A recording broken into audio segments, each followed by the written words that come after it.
Hey everybody, it's Bob here from the Bob, Dave, and More Show. Well, the Seahawks win and they advance. How about that? Survive and advance is the key to the postseason. You hear it over and over and over. Never more true than today. Seahawks go into this game incredibly wounded, dealing with a lot of key injuries. Same with the Philadelphia Eagles. So you feel like they were on an even playing field, except Eagles were at home and they were a team with nothing to lose. Seahawks go in there and they handled the business the way they should. Now, you people are going to argue, well, Carson Wentz got knocked out of the game. They should have dominated this team. They did dominate them. They sacked Josh McCown 6 times. They gave up 3 field goals in this game. It's tough to get mad about that. I know there were a lot of yards piled up between the 20s, but Seahawks have done that all year long. No reason to believe it would change today. Offensively speaking, they did exactly what they needed to do. They weren't able to run the ball at all, yet Russell Wilson leads the team in rushing with 45 yards, but you needed every single one of those yards. They came on crucial downs, and he made the right decision to pull the ball down and take off, something we haven't seen him do a lot during the season, especially when he had a lot of green grass in front of him, but today he made the right choices. And then DK Metcalf stepped up and played like a veteran. 7 catches, 160 yards, and a touchdown. But he had the presence of mind on that touchdown. Once he hit the ground, had to lay out for the ball, realized he wasn't touched, runs into the end zone. Big catch to end the game, 3rd and long. They needed him more than ever. He uses his size, his height, his leaping ability to get up, grab that ball, and end the game. Then you toss in a Marshawn Lynch, classic beast mode style touchdown.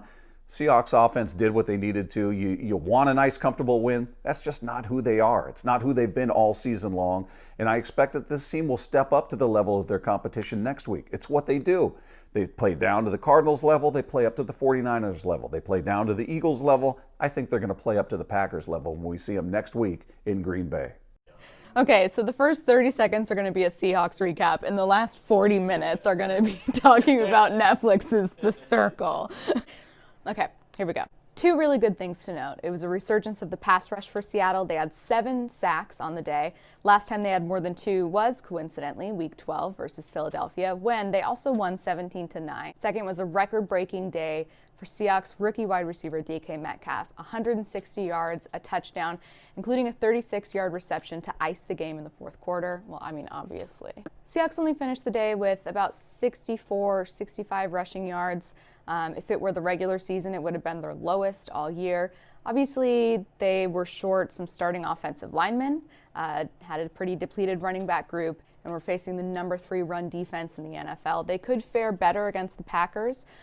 Their defense allowed about 120 rushing yards per game on average from opponents versus the 90 rushing yards allowed by the Eagles. We're going to be talking about the game, going over highlights, taking your calls, and listening live to Pete Carroll's 1 p.m. press conference. It all starts noon to 3 on Tom, Jake, and Stacy on 710 ESPN Seattle.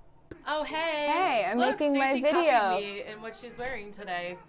Interesting. Interesting.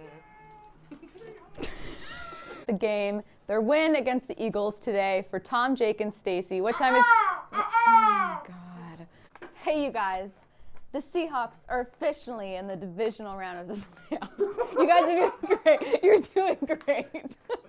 The Seahawks are on to the divisional round of the playoffs to play the Green Bay Packers next weekend after a 17-9 win over the Philadelphia Eagles today, which is awesome. The Saints dead. The Packers borderline fraudulent. Seattle's going to have a great chance next weekend to potentially make it to the NFC Championship game. I would like to see the San Francisco 49ers there. Perhaps I'm putting the cart ahead of the horse, as they say. Whatever. Speaking of horses, DK Metcalf was compared to a horse by Russell Wilson after the game. DK Metcalf was outstanding in this game. 7 catches, 160 yards. Could have been 8 catches for 235 yards and 2 touchdowns if Russell Wilson hadn't overthrown him a little bit later. What a year for him. I mean, considering where he was, April 25th, being one of the 5 guys on draft night for the first round, sitting in the green room that was not picked. He gets picked 64th overall after the Seahawks trade with the Patriots to bring him to town. You think the Patriots would like DK Metcalf right now? He was awesome.